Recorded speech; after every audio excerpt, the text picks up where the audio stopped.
Here we are, everyone. Come and find us. Can you find us? Oh, let me go and have a look what it says here. Let me edit this. What is it when I wave? I can't stand my wave. Because it's your that post. hand is all right.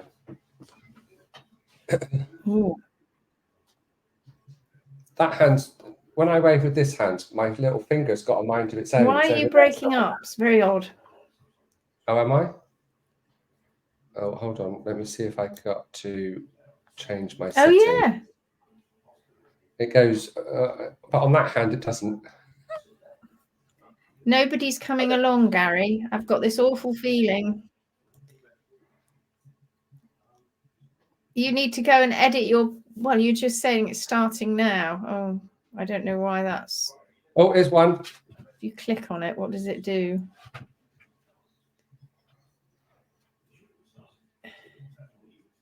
Should I go in and have a look? Ah, there we go. People are coming in now. People are coming in now. Hello, hello. It's very weird. We set the time and then it set a different time. So I'm glad you found us. Come and say hello. Pia's here. Hello, Pia. Hiya. Did it confuse you? Did it say there was a different? It was a different timing. Gary, you're just freezing. Not as in cold, but as in freezing. I'm going to refresh. Hi, Grace. Hi, Vicky. Oh, 5:13 a.m. Hello, Grace. Yes, here we are for our Thursday installment. No, sorry. I've jumped forward on a day. Wednesday installment. Hang on. We're doing odd things here. I can't get rid of Gary. I don't know what's going on there. Did it? Oh, dear. We might not be getting very many people if it said 10 p.m. Oops. Oops. Gary, better go back in and edit your post and just tell people that it... Although it does say that it's starting now. It does say that. Oh, well. I've got 18 people here. Yes. Hi, Libby. Maggie's here. Hello. Hi, everyone. Yes. Can you hear me all right now? I can hear you, but you're very stilted. You're not managed to find you. Hooray, says Paula Smith. Mine said 12 a.m. tomorrow. Fabulous. That's weird. That is very weird. Okay, well, we'll see what's going to happen with that. Starting to pack for camp. Leaving on Saturday. When is Becky arriving with you? Friday. Getting ready for camp. Hi, Monica. Hi, Monica.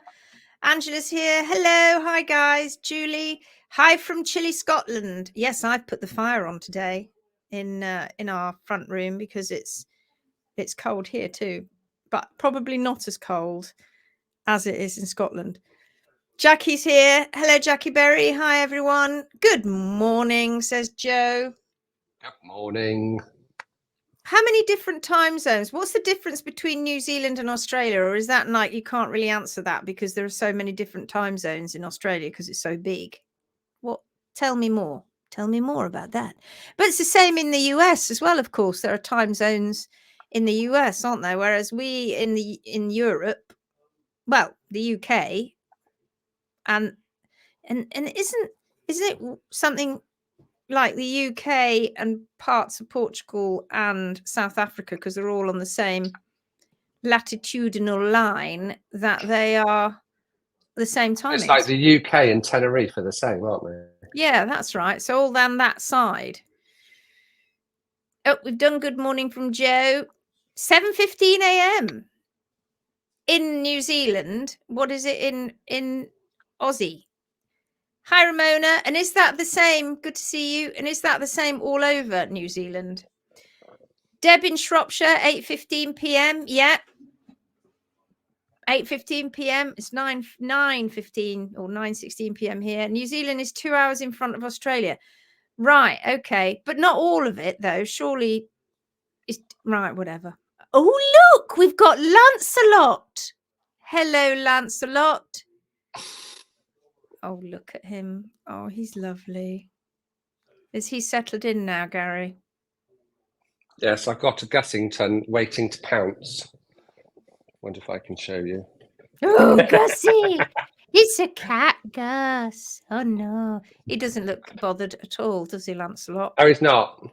Gussie picks him up by his neck and just carries him around. That's if he's not underneath him, grab him with his claws. We're early. Yes. Well, yes. Well, we're meant to be we're trying to be better people. We're trying to be much better people. It's 9:15 in Poland, right? So we are the same time here. Yes, all same here in New Zealand, right? We're learning loads of things about geography here. 5:15 a.m. in Australia. Isn't it different though? Or is it the same timing throughout the whole of Australia? I thought it was different. So I think it's about 8 a.m. 8 a.m. in New Zealand, I think. Yeah, it's 7:15, says Joe Kirk. Ah, right, okay. Ah, right. Well, that's fascinating. So, what are we going to talk about this evening or today or this morning, depending on where you're tuning in from? What are we going to talk about? Oh, it's 3:15 in the afternoon in New York. It's great, isn't it? At least we all get the little hand right, just not the big hand. Big hand is different around the world. Rebecca Davis, good afternoon. Good afternoon. Yeah, what are we going to talk about tonight then? We've got, guess what we could talk about? We could talk about horses. That would be a novelty, wouldn't it? Talk about there was a post a little while ago, and I think it was Trisha Ann that posted it about tracks. Oh, how she was a little bit concerned about having a track around the outside because they get really quite variations of weather and major storms and typhoons and all of that kind of stuff. And I basically said, well, you can be inventive. So tracks can be, they don't have to be just a track around the outside of a field. You can have a track around the outside of a field, but then you've got maybe 2 figures of 8. So if something does startle them, they've got little bolt holes that's not just around the outside. And also you can have islands. You still want to reduce the grass. And islands, yes. And islands are really good. Yeah, you don't actually have a track. You've just got like circular, or not, I say circular, just islands of any shape. They can be squares, they could be triangles. We've always done it, haven't we, where we talked about a track around the outside, but you don't have to do that. Tracks can be, it's just for convenience, for quickness. We always used to say to our owners, round the outside. But in actual fact, and we've talked about this before, we've talked about island tracking is what we call it, where you're actually got islands and the horses move in. You know, it's like crazy golf. And horses. One of those are, some of those islands could be not necessarily fenced. They could just be a mound. Yes. That would be another form of an island. So yes. It's about being inventive and giving the horses choices. But I think what's really interesting is when they know where their track is, they know it's a safe route. Generally speaking, if they get spooked, they just know where their safe route is. Yes. Because it's the same route that they use every single day. And talking about being spooked, what happened today in London? Household cavalry horses being spooked. Apparently they were spooked by builders, rubble coming down a chute, something like that. Now, you know, what a shame that, I mean, I'm assuming they all fell off because all the horses spooked, but what a shame they weren't sort of a bit preemptive with that. got hold of the horses hard and went, you know, or not hard, but like there might be something just about to happen if they'd looked at the top of this building, coming past a building site. And anyway, yeah, be interesting to find out what happens to the grey. The grey obviously had run into something. I know that a double-decker bus had been completely smashed on the side, on the offside, and I think, and the horse was covered in blood. But as they were he was chasing after the bay, he wasn't going to be left alone. He was sticking with the bay, but he was bleeding from the front and the back, and people were videoing it. And yeah, I think, and he was lame. He was certainly hurting, but he was just running to keep up with the bay. And I dare say they had to, you know, eventually they got hold of them eventually. But yeah. Could you talk about herbicides? We could talk about herbicides. Yeah. Lynn says, good afternoon. Yes, we could talk about chemicals in general, I suppose. Joe Kirk, Traxo, yes, as track consultant, let's talk about them. What tracks? Meandering tracks seems to keep horses moving more. They're interesting. Yes, it's about environment enrichment, isn't it? And kind of also not being able to see, if you let things grow up and not, you know, you can't quite see all of the track all at once, you know, and they go around corners and there's a different scenery and scene going on as they go around the corners. It's however inventive you want it to be.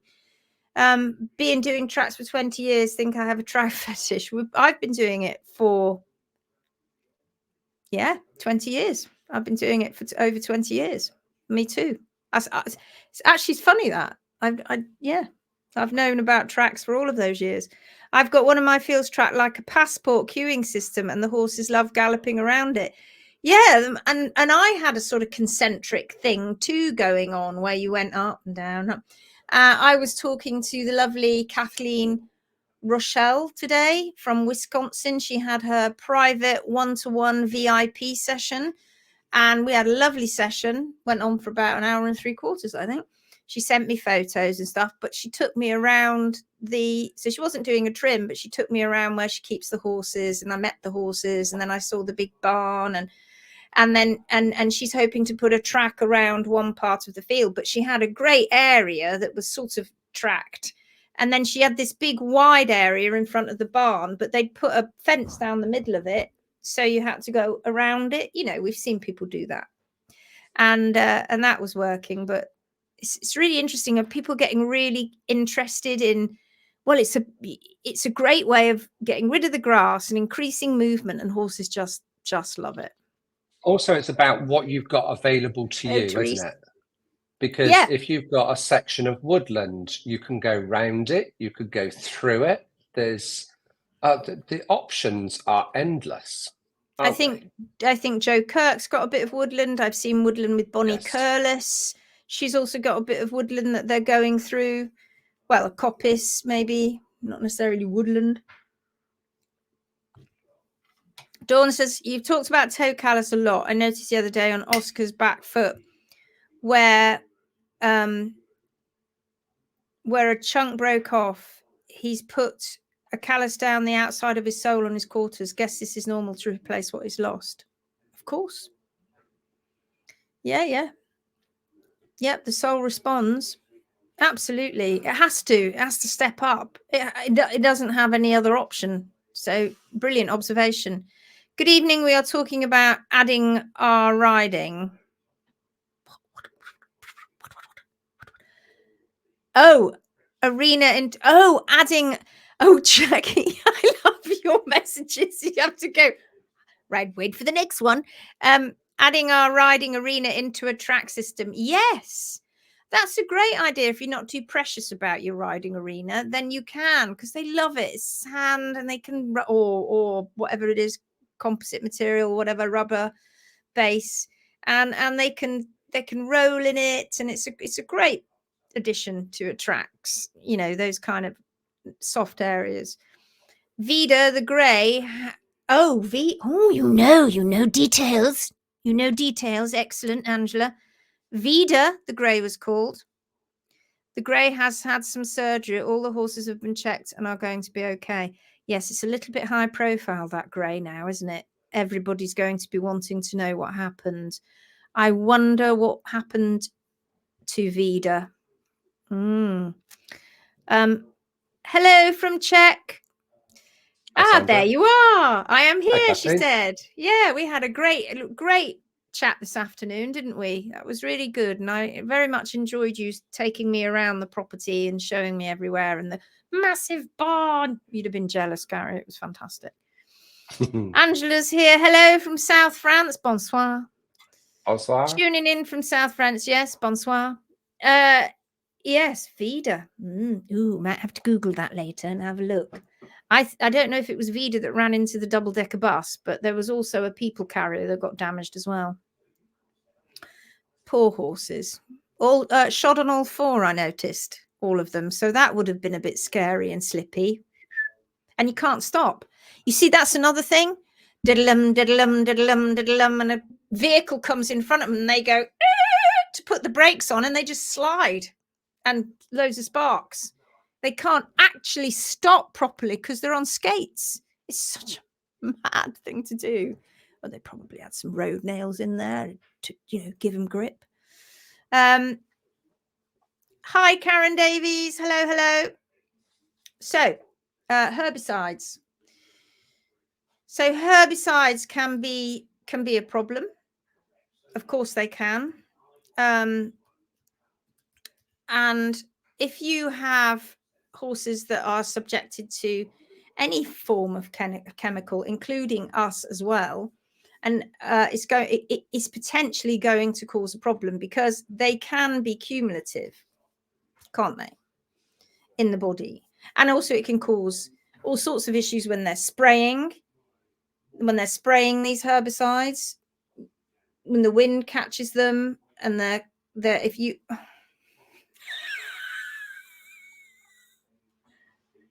It's a cat on Gary's table. Honestly, you couldn't. That's like a screen. That's like a screensaver. Yeah. And so if they're spraying in the vicinity, respiratory wise, skin wise, chemicals are going to cause issues. And then if you spray them onto the plants, then you're also going to potentially have problems if they remain in the plant, which of course of the herbicide, the idea is that they do, right? Because obviously they're trying to, kill off everything that's it in the herbicide. And then the pesticides, so the herbicides are killing the plants and the pesticides are killing the pests. And if the horses ingest that, then that could be potentially an issue. We know that. We do know that. It's the same with fertilizer. It's the same with anything really where they use chemicals. So what more do you want to know? Herbicides, if you're having meadow hay and people are growing meadow hay, then they don't really need to use herbicides. But rye, people who use rye and grow single species monoculture crops, they often use herbicides so that they can get rid of other unwanted plants they don't want there. But we know that the problem with using all of these chemicals is causing an issue because a lot of those plants that they're killing off have got lovely little flowers on them. And we know that there are bees out there that love those flowers, that like to pollinate them. And without bees in the world, we're going to have a big problem. Pesticides and herbicides are a big problem for far more than just horses. It is a problem for horses, but it's a problem for all animals that live, that rely on the land and plants to provide not just food, but provide food, I suppose, with bees, but provide the ability for other insects to come in, and then birds come in and they get the insects, and it disrupts everything, doesn't it? But people use them all the time, don't they? Have you got anything you'd like to add, Gary? I don't think so. It's just that it's pretty much everywhere, isn't it? It's on our crops. They use it on anything really that we can buy cheaply. Herbicides and pesticides are involved because it's mass production, isn't it? Yeah, yeah. And I'm just Googling the just as I asked you to do that, I'm Googling if and when glyphosate is actually going to be banned. It says it's it needs to no, be. It's not. It's still used. It's currently authorised for use in the EU until 15th of December. Oh no, it's meant to have been stopped. It's meant to have been stopped on the 15th of December 2023, following an extension to the renewal assessment process in 2022. In the UK, the current expiry date is December 2025, following a 3-year extension as the UK's post-Brexit pesticides regulatory regime is developed. And what do these things do? They stay in the environment for a long time. That's the problem. It is a problem, but it's effective as a weed killer. People want to kill weeds. So, you know, they've got herbicide, pesticides, you name it. Yeah. So we know there's famous ones, but I'm not going to mention those. So what do? Try not to use them around your animals. We try not to. We don't use any pesticides or herbicides. We don't use anything like that. We just let them grow when they need to and disappear when they need to, depending on the season. But then we're not growing crops, you see, and we're not trying to grow a single species monoculture crop. And they don't want other plants in there, do they? It's a pain in the ass. Does it mean herbicides could cause laminitis? I don't think that there has ever been a direct link between herbicides and laminitis. But if the crop that you're using to feed your horse has been subjected to chemicals, herbicides and pesticides, it's not likely to be a mixed meadow crop, mainly because they don't bother with those. They tend to let them be. They tend to let them just grow and become, and then just cut them. It tends to be on the monoculture and the specific alfalfa, growing alfalfa. We're growing rye, we're growing cereal crops, we're growing wheats, we're growing barley, we're growing oats. Those are the ones that tend to get it. Those are the main crops.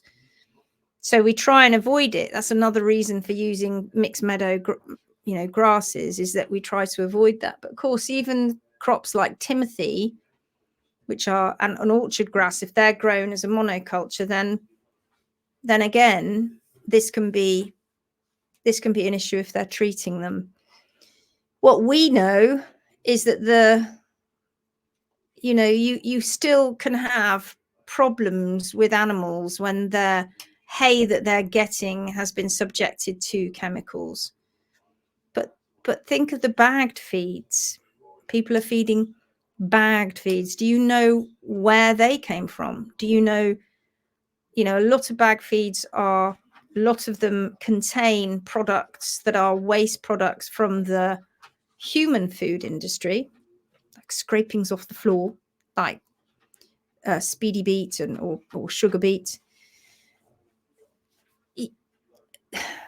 If it isn't their natural fiber and their natural food, and you're feeding them out of a bag, you're also going to, you don't know where that's come from. You don't know how it's been treated unless the manufacturers specifically say so. And then you've got issues with mold inhibitors in the bags, preservatives in the bags. So they spray them with these things so that they don't go off and they can last on the shelf for quite a long time. Because when you go to supplier, they're on the shelves, and then they're in plastic bags. And are these plastic bags themselves causing problems? And how recyclable are they? Because it's not just that, is it? It's the impact on the environment when you're buying. If you're buying bag feeds all the time, it doesn't take long, does it, before your tack room fills up with masses of plastic bags. There's all sorts of things you've got to think about. With straights just used to come in paper bags once upon a time, and they still do in where we live locally, and alfalfa and pellets. They tend to, they sell them in the paper bags. But yeah, what are those plastic bags doing to the food as well as they sit around? We just don't know enough, and I don't think we'll ever know. And it's always on the back end of the human food industry. We know that chemicals affect us. That's why, and it's cumulative. It builds up, and they can stay and stick around in the environment for a long, long time. So yeah, it's an issue. You try to stay as free from that as possible. It's hard enough, isn't it, as a human? And because we have to go down the bio or the bio, I don't know what it is, but organic. So that's what it is in France, bio, organic route. And you get penalized for wanting to go down the organic route because it's expensive. Everybody wants to do it, but not everybody can do it because it's too expensive. So, and that's because it's more expensive and time consuming in many ways to run an organic farm than it is to run a farm where you're spraying it with chemicals every 5 minutes, because you've got higher yields. Whoop. Whereas you don't have such high yields if you're organic. Yeah, it's fascinating. His rider cannot say much due to the media hype. She lives locally. Ooh. Very interesting, Angela. Well done. Well done, sleuth. Angela the sleuth. I felt privileged giving you the grand tour. It was a great chat this afternoon. Yeah, I loved it. Thank you very much.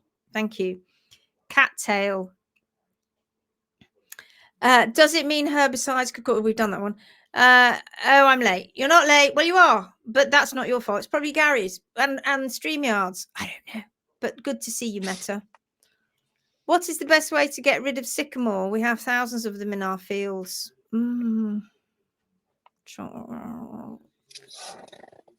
It's hard work. Generally speaking, though, the sycamore tree is not the problem. It's the saplings. It's when the seeds sprout. That's what causes or can cause, because it's very hit and miss. If the horse eats it by accident, atypical myopathy. Basically, you collect up as many of the seeds as you can and you'll be vigilant.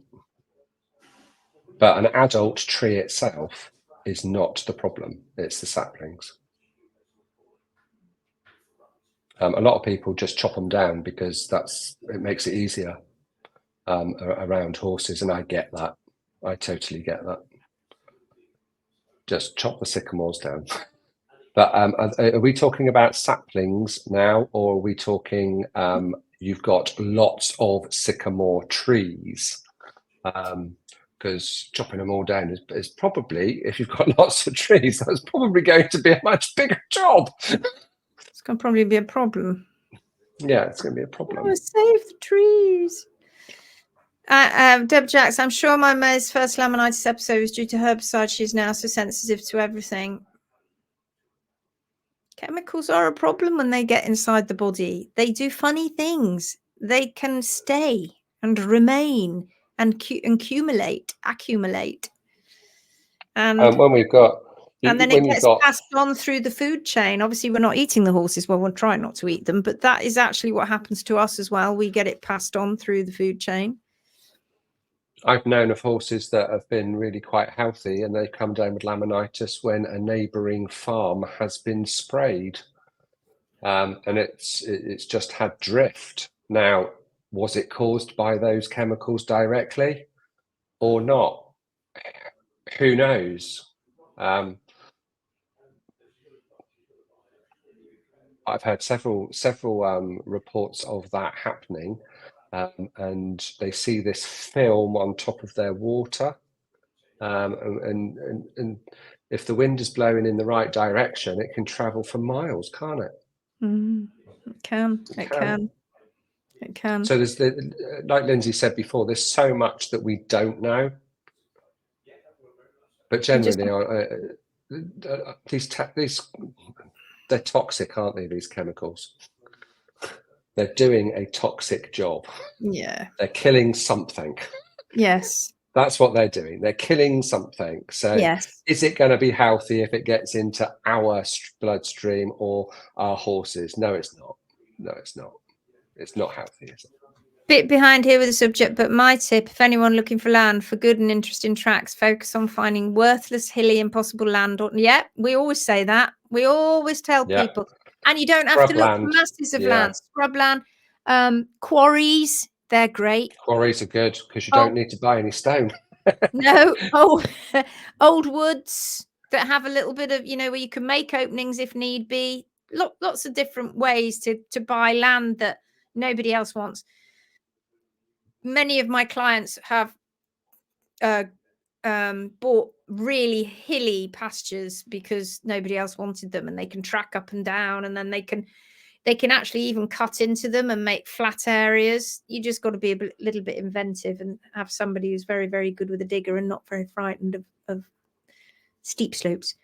What about buying? Also, when you're thinking about that, horses, even though they love a woodland, they wouldn't like it if it was all woodland, because they need to be able to see around them, particularly when it's stormy. And so they need an area that they can choose to go into a wood or a confined area, so to speak. But when it's stormy and they don't want branches falling on their head and all of that, they need to be out in the open so they can see all the way around for those extreme weathers. Yes, that's why they develop long legs, long necks. And so they can see all around here. Yes, and they can hear a long distance, all because they moved from the forests to the flatlands as they were evolving. Angela, what about buying hay from a field that was treated with herbicides the year before? I'd find out what herbicides, if I could, if you got a straight answer, because some stick around, like glyphosates, stick around in the environment for quite some time, which is why we're trying to get rid of them. We have an issue here in France where there's chemicals getting into water supply, which it does, of course. It gets into the water sources, and that can cause issues. And we've had letters coming out and all sorts of things. And remember, a lot of these chemicals can be carcinogenic. They can. So they do funny things to cells and DNA. Their whole aim in life, like Gary said, is to be toxic and kill. And they know that people say, well, it's safe. The people that sell them, it's safe. We've tested it. It's safe at this concentration, parts per, molar concentration, parts per million, etc. It's safe. It's safe. It's safe. But it's cumulative. So is it always going to remain? It's safe at that moment, but then as it it becomes more accumulated in the body and in the tissues, they can't get it out. It's an issue for the tissues. Used big time in New Zealand. Most I know that have tracks used to kill grass. I use organic if needed. Yeah. What was a good organic? I mean, we just chuck poo on it, right? If we don't want an area, we will do various things. You can put carpet down. It was interesting what Julie was saying a couple of days ago when she was doing the big bales. Of course, not everybody can do that, but carpeting a whole area. Try not to use chemicals because the horses aren't necessarily going to nibble at them, but they are getting into the environment, and so we try to remain as chemical free as possible. I've heard it's linked to laminitis, but never saw right up. You're not going to really. They wouldn't. Because the people that are treating the laminitis with all the chemicals are the same people that's creating the pesticides and the herbicides. It's all pharmaceutical companies, sorry, but it is. They're all the same people. They're all the same pot of money. Being very cynical, follow the money. Follow the money. Follow the money. Sycamore seeds, if you have one, use a ride-on mower with the collector on. That's a good idea. That's a good idea. To collect the sycamore seeds.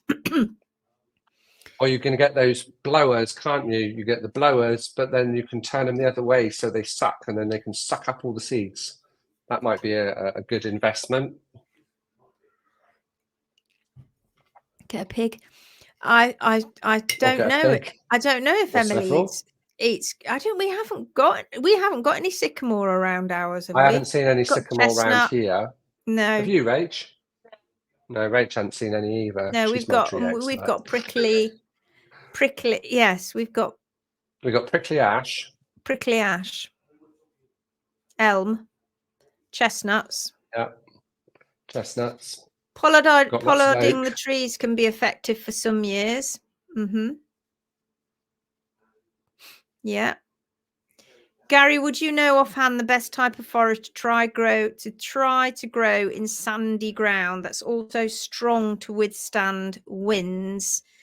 Looking to make a hedgerow that will be a weather breaker on my track between the cows and horses, windbreaker for the calves, but that horses can graze. I'd have to look into that.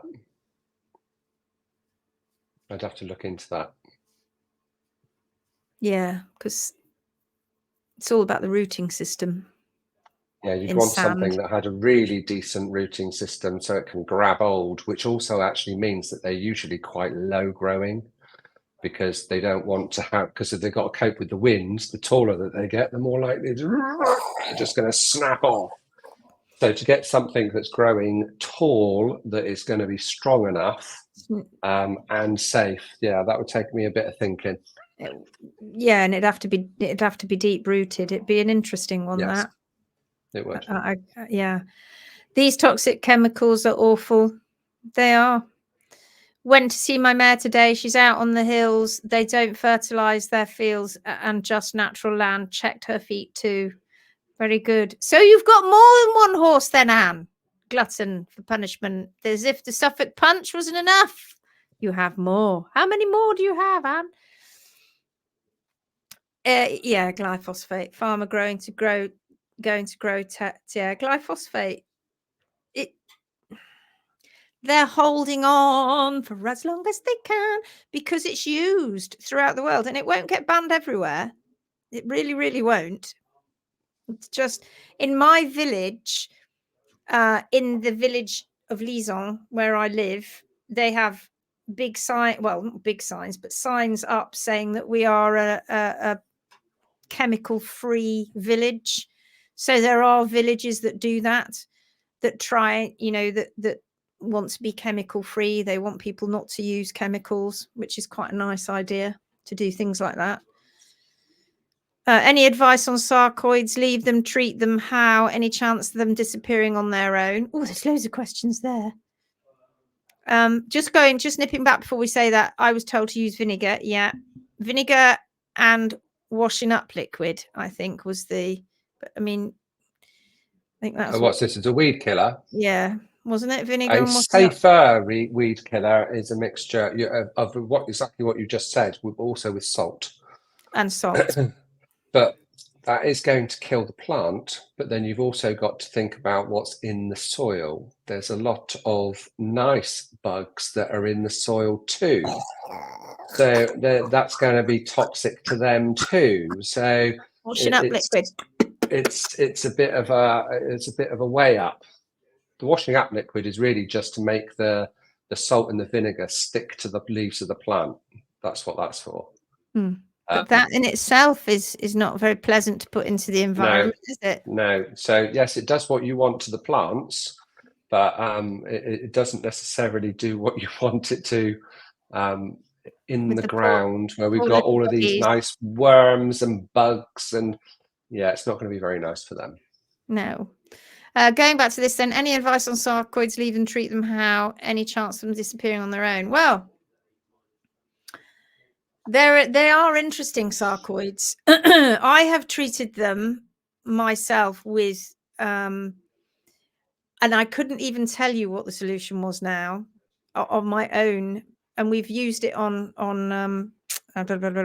clients' horses, because it was a friend of mine who, it was an old-fashioned remedy, and it contained various things that mostly natural. Iodine was in there as well, and you sprayed it on every day, and then eventually it just kind of bursts open and the thing pops out.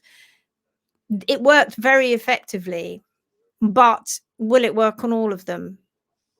Don't know, because there's no research behind what I was doing. It was just you hear all sorts of things, people using fluoride from toothpaste to actually Zoopharmacognosy, and we've seen some incredible results with Zoopharmacognosy, where horses self-select various. Do they use it as topical? I don't know whether they do, but they self-select, don't they, various herbs, etc., and essential oils. And we published an article in the Barefoot Horse magazine a few years ago, which was all about how this big sarcoid that was on the side of this horse's face, nothing, they tried everything. They've used, because you can use really nasty, effectively like chemo drugs. One of them is called Liverpool cream, I think it's called. And because it was developed, I think, from Liverpool University, and it's toxic, you know, it's trying to kill it off. But using Zoopharmacognosy, that this horse had all these various treatments and it hadn't worked, and then they were doing regular Zoopharm sessions, and it began to recede, and eventually it disappeared. Homeopathy as well is something to investigate, but you've got to get the right kind of person, the right kind of homeopath. They've really got to know their stuff, because it's not easy being a medical herbalist or being a homeopath. They can't just read it all out of a book and go, oh, well, this is definitely what we're going to use, because it's always different for every animal, and it's different for every human. It's not like allopathic medicine, where you've got your manual and you look it up and you go, oh, well, this is meant to do this. And of course, we all get affected by drugs in different ways. So sarcoids, monitor them. Look into natural treatments, because there are some out there. They just take a little bit longer. And yes, they do also disappear sometimes on their own because they drop off. I also think as well, there's got to be that emphasis on as well that the horse has got to be on a species-specific diet and management in the first place. It's almost, if you haven't got that healthiness that's going in and that gut microbiome working to feed the rest of the horse, if that is not healthy in the first place, you're almost on a hiding to nothing anyway.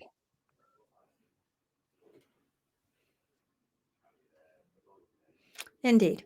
I have a hedge of ivy. Good for you, Karen. Oh, is that meant? Ivy would be good. Ivy would be good. And I'm also thinking, because in the New Forest, it's wide and open. I'm thinking... not in the New Forest, it's in the Isle of Taree. Yeah, I know, but it's quite bleak out there, particularly in the winter. Oh, I see. You're just using that south. You see, yeah. And there's loads of gorse. Yes, gorse. And it. I don't know if they grow on sandy ground though. No, I don't know either. Libby Morrison, are you watching? What goes on in your incredibly windy isle? Oh, I've just seen a comment from Julie. Julie saying gorse and hawthorn might work. hawthorn, blackthorn, and I can't remember which one's which. And you'd also get sloes off of one of them. That's blackthorn, isn't it? I get mixed up. It's black. Which ones do you get sloes off, Rach? Blackthorn. Blackthorn, yeah, I thought Blackthorn. so. And that means you get sloe gin. Yum yum. Jenny says, Jenny, 3 years ago, our 3 neighbours pulled together and sprayed their 30 acres between them. Never forgot that day. As I remember saying to hubby, I can smell and taste Roundup. Oh my God, yeah. I've been there. Within a week, we had 23 sick horses and 2 farm cats, all with same symptoms: dull coats, lethargic, weight loss, and 3 ponies in particular became very ill, and 1 cat died. We think spray landed on the hay and the water troughs. It took 2 years to get everyone back to pre-spray poisoning. Oh, there you go. Yeah, we know it. It's a massive problem. It really is. People don't think about the impact. They don't think about the impact on themselves, let alone the impact on the animals and anything organic. Gorse and hawthorn, yeah. I got it. We understood. I've got carpet covering my big patches of clover. It works great. Horses were terrified though. Carpet works. Oh, carpet's pretty good. For sarcoids, just flour and water and a pinch of salt mixed together, mix into a paste and apply it every day. I used it on my mare. She had one quite big next to her eye and it just dropped off.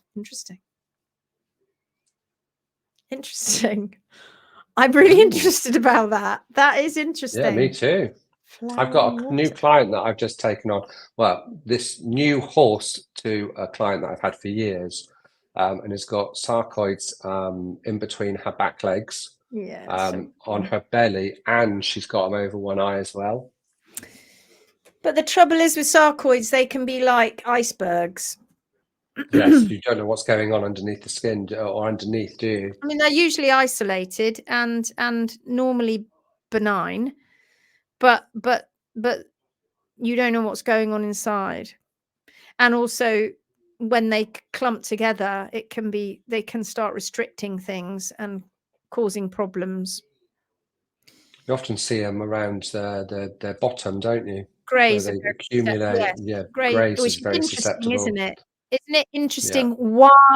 Why around that area? Why around that particular area? Why they tend to be on there? You don't tend to get them in other places, around the genitals, sometimes on their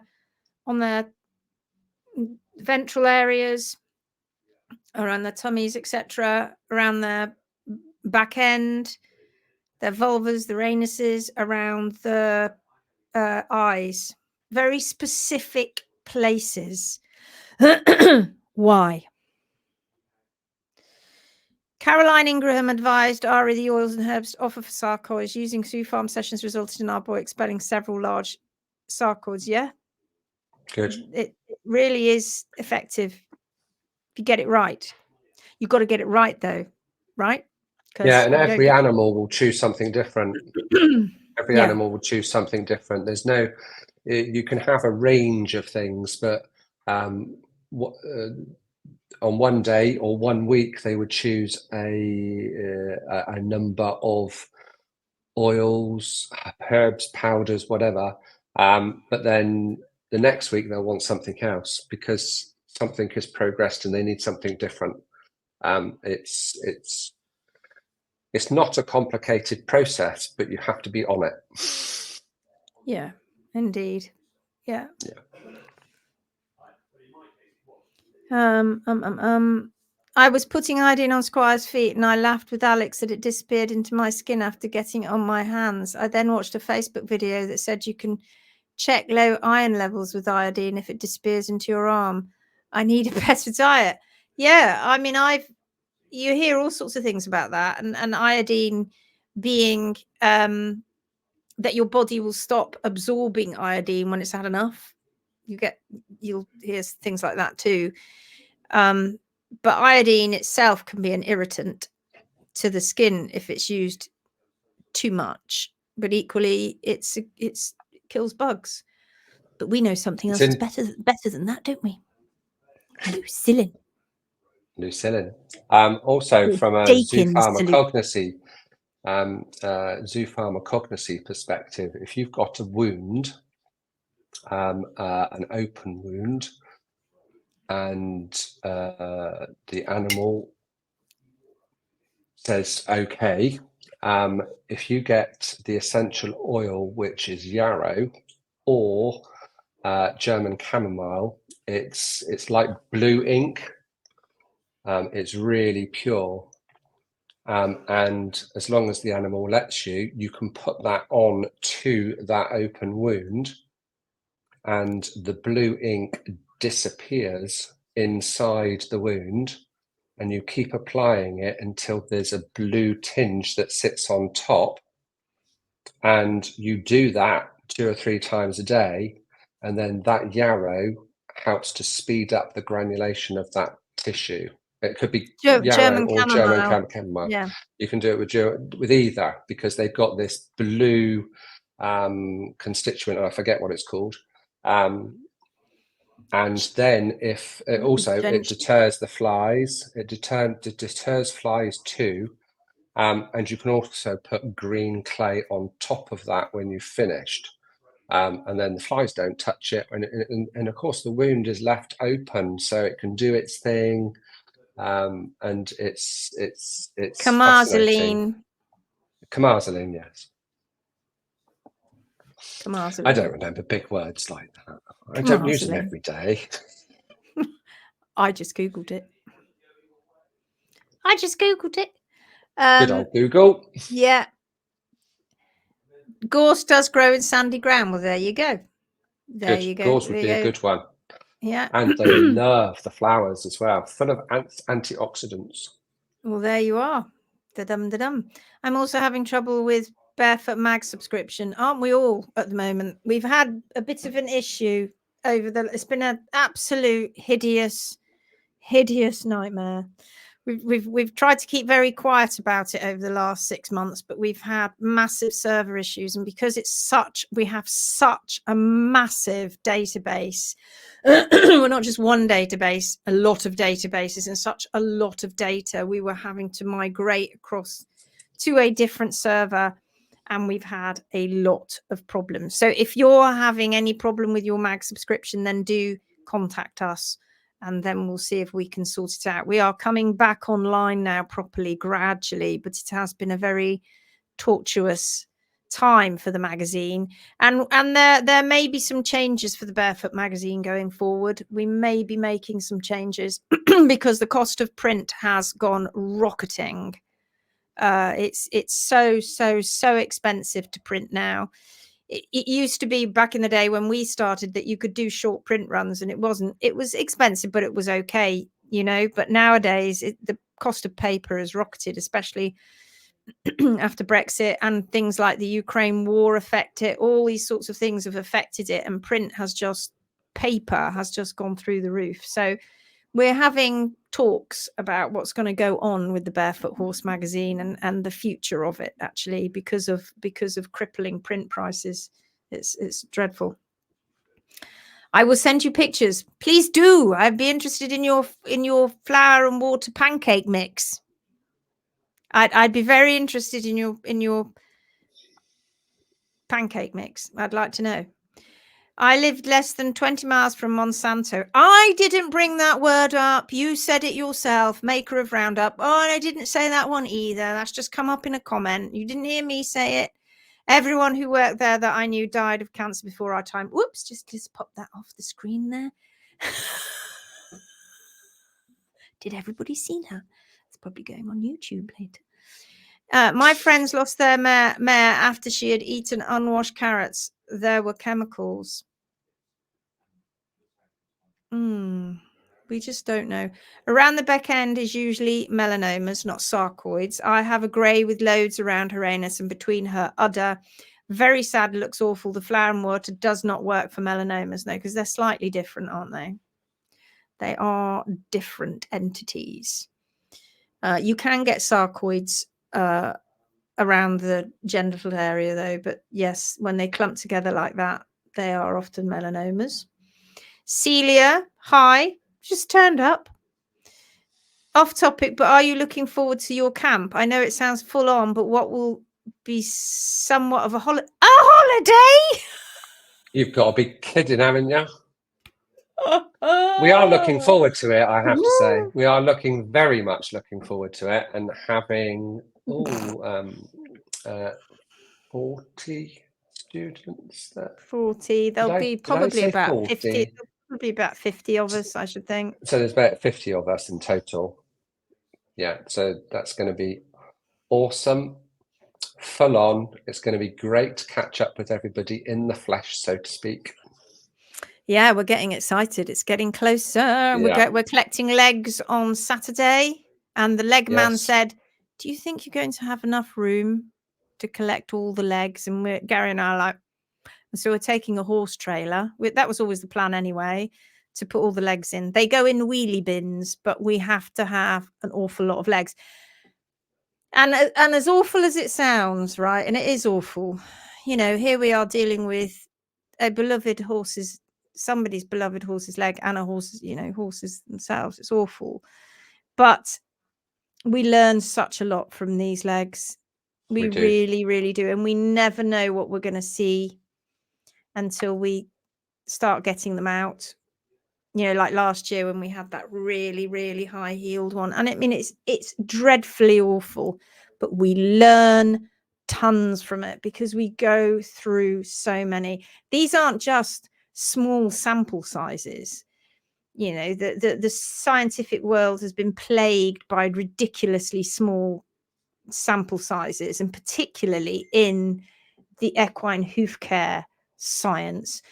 And not just equine science, full stop, research. It's ridiculously small cohort sizes of horses and ridiculously small sizes of how many cadaver legs you've used. And we go through hundreds.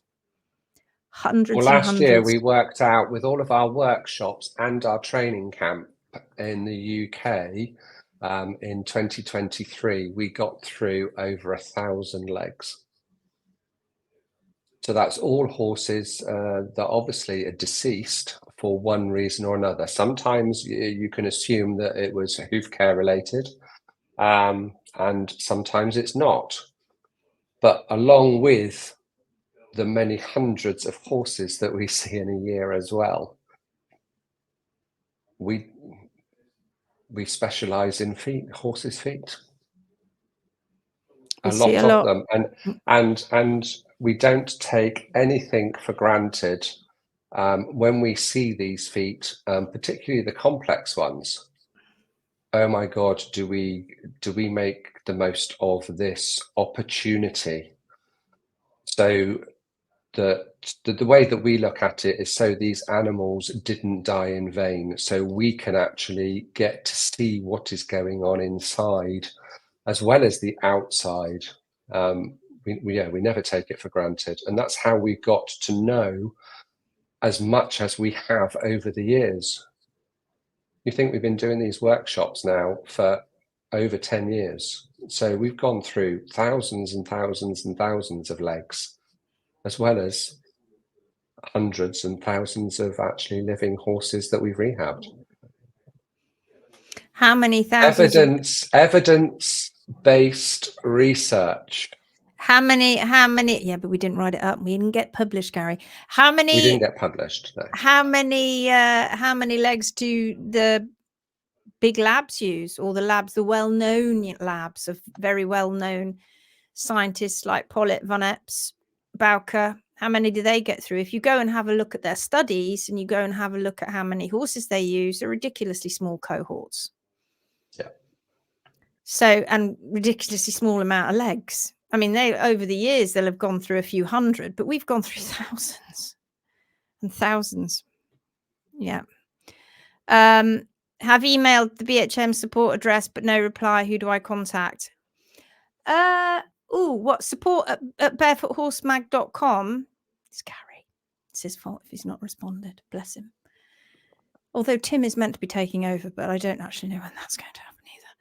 Green, just hold on in there, Susan. Message us privately if you need to. We have had big problems. It has caused humongous stress amongst us all. Green clay fixes everything around here. Horses, dogs, and humans. Magic stuff. Julie makes me use it on my daily injuries. Green clay. Yes, we agreed to. We like green clay. You can even stick it in water so they can have a water buffet with green clay in it. Yeah. Can laminitics that have a ski tip be rehabbed successfully? Yes.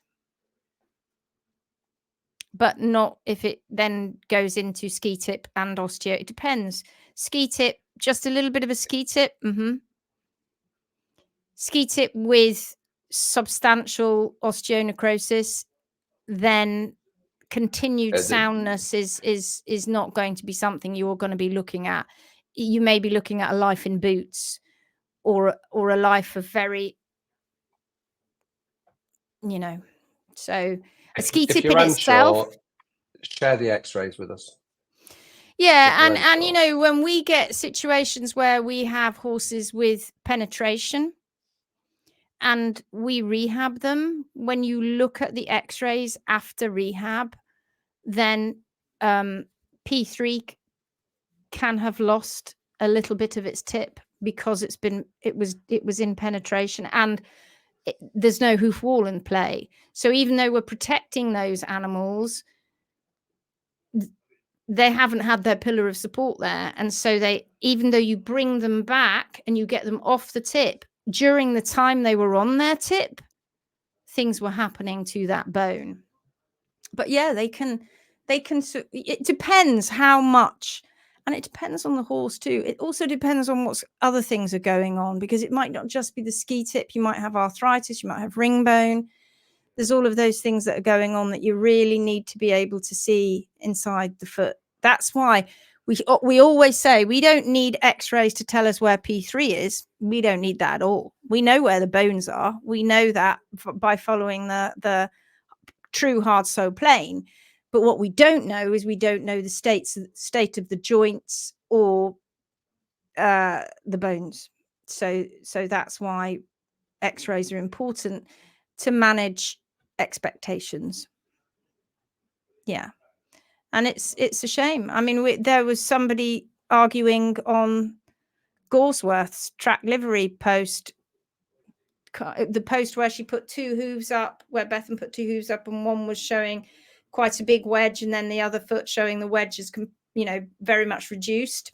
So we've got photos of those. You've seen those, and they were arguing that it's only because you have excellent management that this is that's why this has happened. And that person is a very well-known female farrier in the States who puts on courses and et cetera, and she was basically saying, if you didn't have the excellent management, you have to take the toe off. That the only reason that these horses survived is because with their long toe, is because you had excellent management. If you don't have the excellent management, it's out, it's all about context. If you don't have the excellent management, then what about the old and you're like, no, of course you need to change the diet and the management. Well, you wouldn't be doing it otherwise, would you? I mean, why would you even be contemplating rehabbing a laminitic without doing that? You don't have to be on a commercial track livery. You can do it yourself, but you do have to make changes to that horse's diet and management. Of course you do. But that's not the excuse to then take the toe off. And then they talk about middle grounds. Oh, that gets my goat. There's no middle ground. You either leave the toe on the ground or you don't. If you tick it back a little bit, you tick it back a little bit, and it never is a little bit, you haven't got it on the ground. Just even if you shave it off a mill and you've got the sole in play instead of the wall, you've just put the horse on the sole. There's no middle ground. And yet they'll argue it. And of course they'll argue it. They're getting angry now. They're getting on these posts and getting angry because that's what they're doing. And that's what they've been teaching. And if you've been teaching that, you're not going to stand up and go, actually, I think you're right, Lindsay, Beth and Gary. I think you're all right. They're not going to say that. They're going to fight it to the death because they've been teaching it for years. So, yeah, it's difficult. I don't know how I got onto that.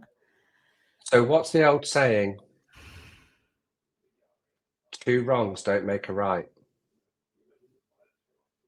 Absolutely. If you've got the wrong diet, why would you chop off the toe? Oh, it's such Doesn't make sense. 2 wrongs do not make a right. There is no sense in that at all. No sense in that whatsoever. No. And the person in question was talking about Wolff's law. So Wolff's law is all about mechanostat. It's all about how we know that old people, as they get older, they don't walk around so much, that they have a much more sedentary lifestyle, and so therefore they are more prone to osteopenia or on the way to osteoporosis, which is how you get bone loss of density, right?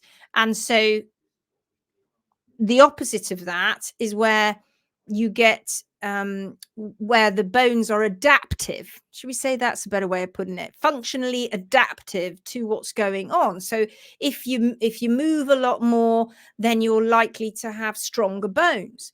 And they've seen people that have been tennis players, which all using their tennis arm, will find that they have bone which is denser on one side than the other, right? So this is what this person was saying. Well, I know about Wolff's law, etc.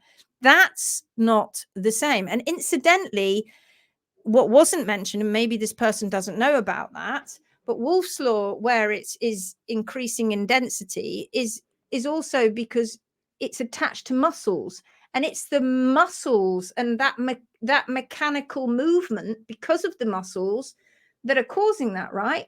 We're talking about a totally different thing when you stick a horse on their sole with unnatural pressure going through to P3. Such a silly thing to say, oh, because of Wolff's law, that's going to increase density in the butt. It doesn't do that, because guess what happens now? You start to get pressure on the circumflex artery, which reduces blood flow. Then bones can't regenerate if they've got lack of blood flow. They degenerate. They go through degeneration. It's a different thing. They were just mixing her and conflating two completely different things. Yeah, but this is what people believe, and they don't want to believe that they may be potentially the ones that have caused that horse to have a ski tip or caused that horse to have degeneration. There is no middle ground. There really is no middle ground. Megan says, I work at Longmarsh on a Sunday, so we'll come and say hi when you're there. Hopefully next time I'll be joining. Yay! Great, Megan. Come say Brilliant. Hi. Have a bit of cake. Were you there last time? Well, 2 years ago, was it? Or yeah, it was 2 or 3 years ago. Can't remember. But come and have some cake. Horses put to sleep can do that last great favour. Yes, that's exactly the way we see it. Yes, for sure. Yeah, that's what we see. Do you ever get healthy feet? Yes. But it's rare. It's rare. We do though. We do on the barefoot, never with the shod ones, but with the barefoot ones, we do occasionally get a foot and we go, oh, that doesn't need any trimming then. That's absolutely fine. Wonder what that horse died of. But those are fewer and far between, which is sad, isn't it? Well, or is it telling us something more that we read that into that a little bit more? That's amazing though. Yes, it's sad, but look what you are creating by using those legs, a new legacy of understanding. Oh yeah. Did I miss something now? What is green clay? Green clay is it's otherwise known as bentonite clay. Can't remember where it comes from, and it's highly absorbent, so it absorbs toxins. You can put it onto wounds that are topically, and it stops flies getting into it, and just helps to keep things really clean. It's a bit like charcoal. You know, charcoal can really absorb toxins. Green clay is just another natural version of that. What else was I going to say Got about to tell you green clay? something very, very quickly, Gary. Oh, go on. You know, Gary and I live near a place called Montmorillon. Oh, yeah. And I've just put in bentonite, and it says bentonite is absorbent aluminium phyllosilicate clay. Yeah. It is named after Fort Benton in Wyoming, where its largest sources are found. Its other name, Montmorillonite clay, stems from the region of France called Montmorillon, where it was first found. Oh, wow. We lived near there. And that interesting. But That yes, is interesting. bentonite clay is a natural remedy. Just look up bentonite clay. Yeah, bentonite is an absorbent swelling clay consisting mostly of Montmorillonite. Who knew? I didn't know that. I didn't know that. There you go. Who Isn't knew? that amazing? You can always rely on Google. Who knew? Thanks, Google. And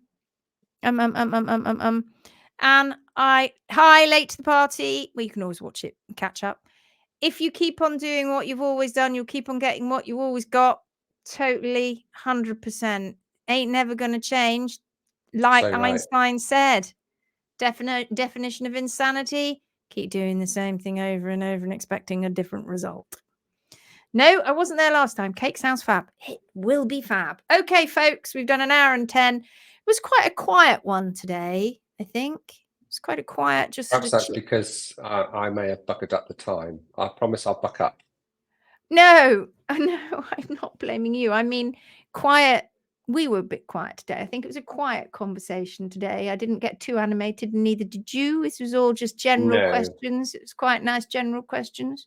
It was lovely. It was lovely. It was a nice little gentle evening, morning, afternoon, whichever one it was for you. All right then, my lovelies, we're going to clear off now. Thank you, thank you, thank you. I hope you enjoyed it. It was lots of different topics again.